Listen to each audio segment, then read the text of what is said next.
So there you are, you graduated from university, you're starting off on your economic life, your business life. How did the opportunity to take part in the Apprentice Asia come about? So I was a big fan of the show. When I was 17 years old, I would pretend to be one of the contestants while watching it every night. Donald Trump, the first ever host, would ask questions from the competitors. I would pause the episode and I would pretend that I was one of the contestants. And I would compare my answers to their answers. And that was my habit every night. And one day when I saw the TV commercial that there was going to be Apprentice Asia, and I said, I'm going to be here. And so I submitted my application form, 34 pages, and 6 months later, after so many tests and evaluation, I got in.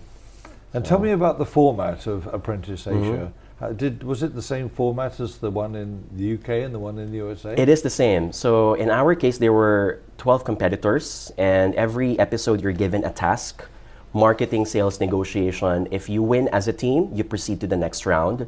If you lose, you guys have to debate against each other and prove that you shouldn't be fired. And the iconic "you're fired" will be, shared by the host.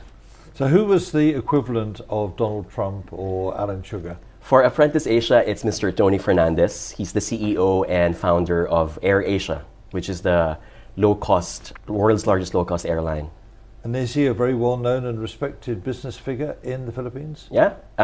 Here's the interesting part. I didn't know him before I joined. He was a nobody in the Philippines because he was bigger in other countries like Malaysia, Singapore, and Indonesia. And then when I joined the show, I had to research about him just so I know how to answer his questions. So how did the competition go?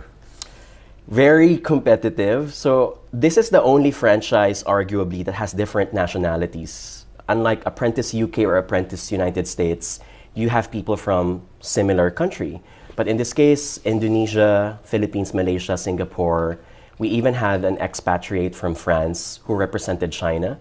So my biggest challenge was communication, understanding how a person would decide based on his style, based on the universe that he was operating in. And there were so many moments that I had to adjust, that I thought that my way was the only way of doing things. And apparently, here's another way of doing it, and yet they can prove that it is effective still.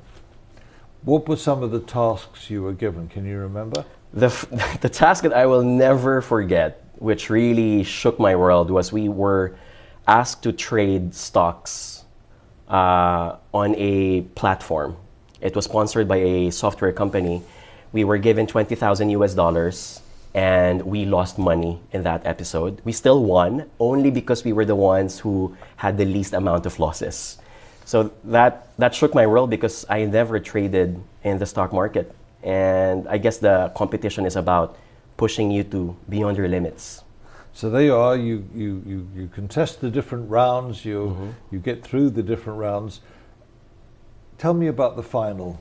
The finale episode is between Philippines and Singapore. And the interesting part was that the two finalists were the youngest contestants. So one of them was you? Yes, I was 27 that time. The competitor from Singapore was 25 years old. She's a lawyer. And I felt that Mr. Tony Fernandez wanted both of us to be in the finale because she believed that age shouldn't be an issue for you to be able to get things done. And our episode was about organizing a charity ball for his friends. So in 3 days, we had to food, banquet, program, music, everything for 2 days for 200 guests. We were given people to help us out, and I felt comfortable because this is my line of work. Back in the Philippines, I arrange events. So I felt like I was a fish swimming in my, the comfortable water that I had. So I was lucky, I guess, as well. Were you working together on organizing the ball, or did you each have to do it separately? That's a question. We both had to have our own banquets. So they had to compare the kinds of food that we chose, the kinds of music that we had to play. And I guess years and years of doing it so many times helped me to be able to do the best. And so there you were, you'd organized your banquet, you'd organized the ball, the food, the music, and so on and so forth. So it came to the final decision, the final nail-biting decision. Can you remember that day? I still remember it because Tony, the host, he threw a curveball. whenever, so after 10 episodes before, every time that he would fire you, he would always do this: "You're fired." And so when he was calling out my name, when he was deciding, he also did this. So the moment, those few seconds that he was doing this, I thought, all right, this is it. I'm the first runner-up. But what he did instead, which the camera caught, but they edited it out when they showed it, was he did this, and then he did this: "You're hired."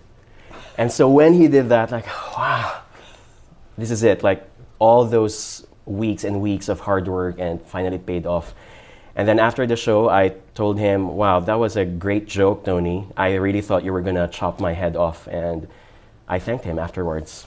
And so I would imagine you immediately assumed celebrity status. Did you have your picture in the newspapers? Were you interviewed? That was one of the perks of winning the show. And it was my first time to experience my, taste of mini celebrity. But I felt the power of getting that status was really inspiring more people. And that was the reasons why I wrote the book. The book was actually an offshoot of the posts that I had on Facebook. So every after episode, I would post what happened behind the scenes in the show. These were the leadership lessons that I've learned. Here's what I learned about working with different cultures. And people started liking and commenting on them. And so one day, a publisher approached me and said, "John, can we collect all those posts? Because so many people like and comment on your Facebook posts." And that book, for example, is a collection of those posts. Called From Grit to Great. And the grit, presumably, was life in the slums. And yes. Great is where you are now. Yes, yes. What was the prize? What was the benefit for you of winning, apart from the celebrity status? You get to work for Mr. Tony Fernandez for a year, of which I actually extended for 3 years, because I learned so much.